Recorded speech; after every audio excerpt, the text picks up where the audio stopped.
Hai, bersama dengan Azman Movie. Terima kasih yang klik video ni, yang tekan video ni dan nak tengok video ni. Terima kasih banyak-banyak. Terima kasih juga yang pernah tengok video-video sebelum ni tau. Tak pernah tengok lagi video-video sebelum ni, bolehlah tekan dekat atas ni ataupun dekat bawah ni. Saya sediakan link playlist Naramai, koleksi video produk-produk yang saya guna dan saya pakai. Bolehlah tengok, nak tengok tu. Banyak koleksi video produk-produk yang saya guna dan saya pakai tau. Bolehlah nak tengok tu. Kepada lelaki yang dah lama tak tukar seluar dalam tu, boleh beli seluar dalam yang macam ni. Seluar dalam macam ni, kita boleh beli, boleh dapat 5 helai tau. Ataupun nak beli 3 helai pun boleh. Tengok saya ada. Okey, 1, 2, 3, 4, 5. Kita boleh dapat 5 helai. Ataupun nak beli 3 helai pun boleh. Untuk warna yang saya ada ni secara random lah. Seluar dalam ni dia selesa pakai tau. Di bahagian dalam seluar dalam ni, dia ada bahagian pelapik kain yang macam ni tau.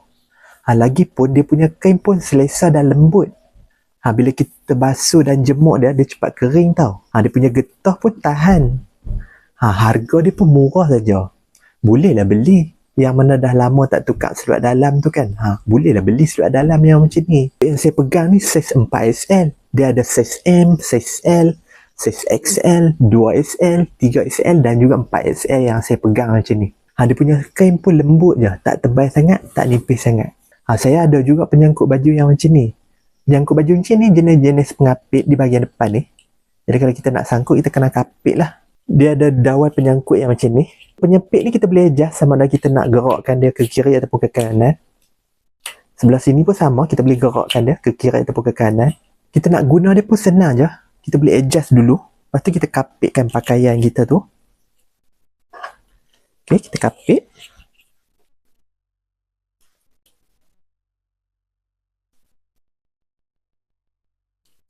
Dah siap. Boleh guna penyangkut baju yang macam ni. Bolehlah kita sangkut dekat mana-mana tu. Saya pakai baju kemeja lengan panjang. Warna boleh pilih. Saiz pun boleh pilih.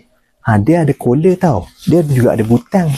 Untuk mikrofon pula, saya pakai mikrofon tanpa wayar yang macam ni. Kita boleh cocok je kat kita punya smartphone.